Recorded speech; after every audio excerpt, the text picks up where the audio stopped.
what I like about my teachers are that when I don't know something, they repeat for me, and also I like when they're like that they help me learn.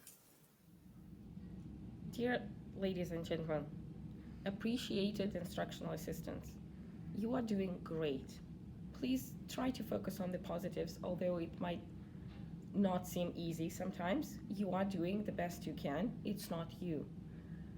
It might seem hard sometimes to deal with certain behaviors and certain so called labels, but just know as long as you focus, try to develop strengths and maintain focus on strengths, you are doing great. Kindergarten strategies for students with autism. A visual interactive schedule. The student removes the cards as each activity is finished. Visual silent reminders are shown to a student as needed. A book to catch frustrations that we regularly add on to and read as needed. To sustain focus and teach independence, we use visual routines. To promote social interaction, we created a visual poster on how to ask friends to play and what to do if a friend says no. A reflection is done at the end of every day and gives the student a chance to reflect on their feelings, times they self regulated, and strategies and social interactions they used during the day. The Cool Down Book is a collection of strategies for self regulation. Visuals used for all students consist of a daily class schedule that is referred to as needed and a calendar for the month that shows specialist classes and activities. At the end of every day, we refer to the monthly calendar to see what is taking place for the following day. Hi everyone. So autistic students benefit from a structured, predictable environment and schedule. So on one hand, it helps them to have the schedule that's predictable, that is structured, that's the same every day. And if your schedule is like that, that will be a benefit for them. But of course, in real life, unexpected things always happen. So preparing autistic students for these unexpected transitions, maybe field trips, guest visitors, substitute teachers, that would also benefit them if they know in advance and get prepared for the change. And yeah, we do that with some students in the morning. We go through their daily schedule and it seems to help them. And remember, always be patient. For kids with autism, predictability is key. So having a set schedule or a schedule that they can visualize and manipulate if things are changing. So something that they can have close and have on them is always useful. And making sure that you have something up in the classroom that the kids can refer to throughout the day so that they know when things are changing and what to expect. Also, giving time warnings when things are going to be shifting is really helpful. So, giving them a tangible countdown. We're ending in 5 minutes, we're ending in 3 minutes, we're ending in 1 minute is a really good way to help transitions go more smoothly. Hi. So one thing that I found effective in the classroom is introducing a safe spot for my students. It's the place where they can go and self-regulate, withdraw to have some rest, or just work in a quiet environment. It doesn't have to be a huge space, just enough to sit or lie down. We keep there our weighted blanket, a cushion, a couple of soft toys. You can also put some posters about breathing techniques or zones of regulation strategies. That has proved its efficiency throughout the years of my practice with autistic children. Hi everyone. My advice for working with ASD students is just to keep in mind that I think we're usually we work so hard to try to push every student as hard as we can to challenge themselves and take risks and work hard and that kind of thing.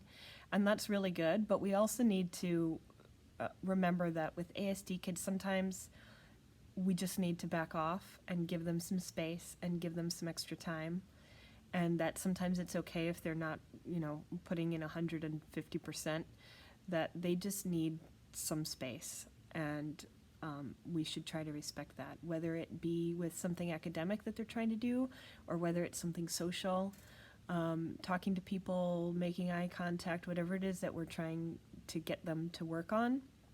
We do want to push them, but we also need to respect their space and their comfort level with things. So that's it. The strategies that I use with my students, like sometimes I need to repeat instructions several times.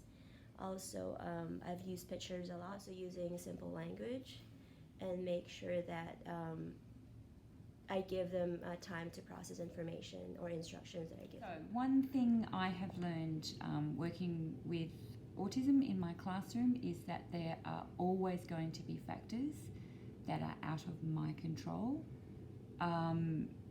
The child may come in having had a bad morning or been told something that they don't like, and that therefore affects my classroom and the tone of my day. So understanding that the best laid plans may not always work out, being flexible and being able to recognise the very subtle signs that show perhaps that particular child's temperament is a very important tool. And I also think that reflecting, making a weekly reflection on what I've noticed, what works and what doesn't work, is a great reference tool for the future. So I guess working with kids who are autistic or on some end of the spectrum, the main thing that I've found in my career is that you have to kind of entertain their wins and accept them for their quirkiness and listen to them. Talk to them as if they're just like a regular kid. They just may be fixated on something, overly fixated on something, whether it be a game, whether it be a type of Lego or a book that they've read in a series that they become fixated on it, and you just have to listen to them and reason with them, because they're kind of, at times in my experience, they've been like little adults trapped in kids' bodies. Well, when working with autistic children, what I've noticed, sorry, my advice to you would be giving instructions in smaller chunks. So think about the information you are giving to your children and give it in small portions. And one more thing I want to mention is language used around kids with ASD. You should think about what you say. They do understand, they listen, and they will probably say it later on. So I think it depends on the child. My big tip would be to build a relationship, get to know the child, ask them what would work for them. Maybe some children might need a visual schedule, a cozy spot in the room, a place to take a break, wobbly stools, a vest, or a weighted blanket. So I think my big thing is to get to know each other and build a relationship. Whenever you're ready.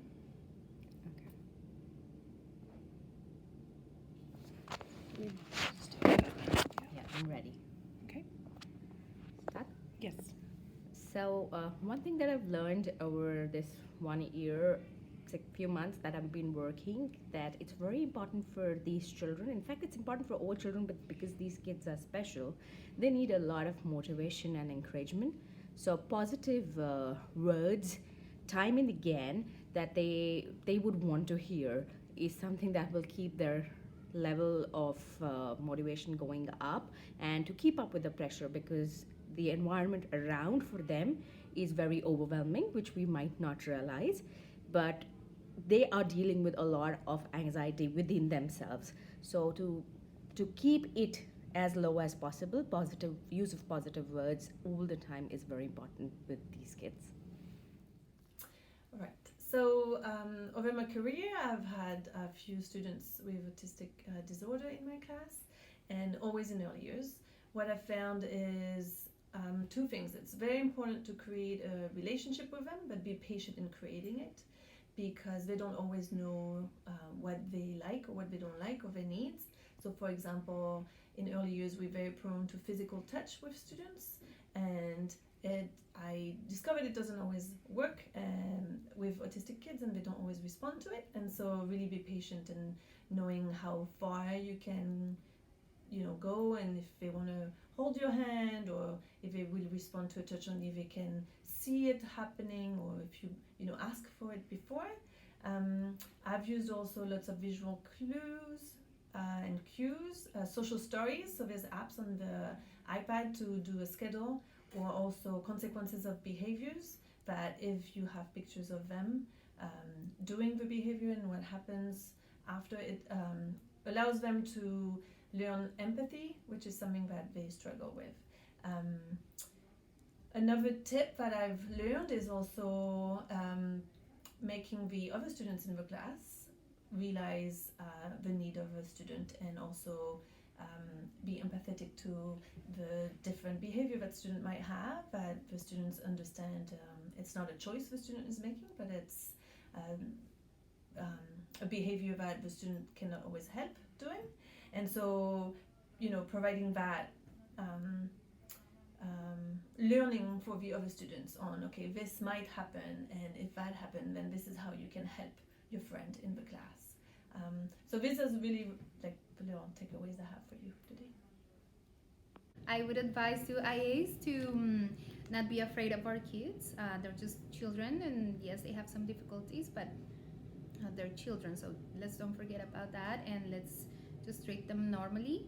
And if you are afraid of, you don't know what to do or to handle some situations, just come to us and we can give you some advice, or don't be afraid to go and find out on yourself what is autism or what to do in different situations, but mainly just treat them normally. Don't be afraid. They're sweet, and you need to establish a relationship with your kids as well, and then they will listen to you.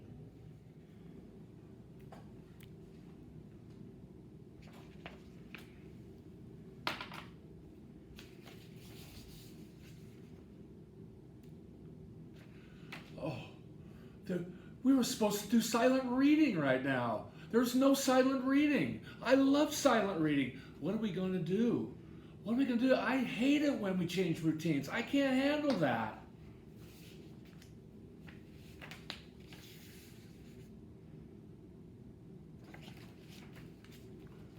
Where's this morning's schedule?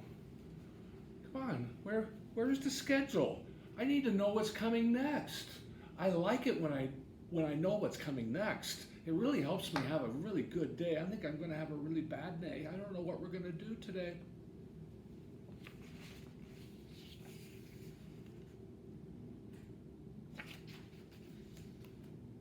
Oh, fire drill! Fire drill! Oh, I hate, why didn't somebody tell me we were going to have a fire drill today? Oh!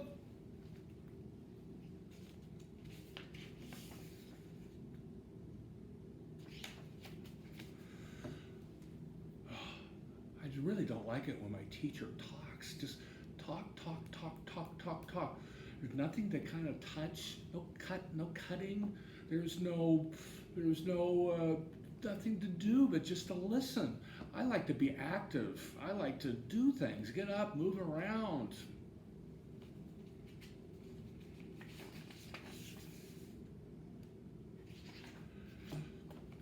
Can I move?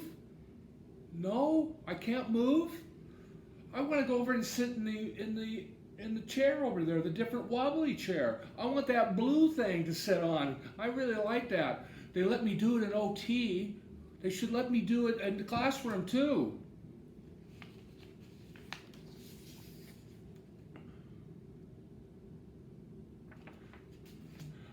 My teacher really cares about me. I know sometimes I'm kind of hard and I'm hard to get along with, but I really like my teacher, and I'll do just about everything my teacher tells me to do. He jokes with me, and even when I have a bad day, I think he still likes me. I think that's really important.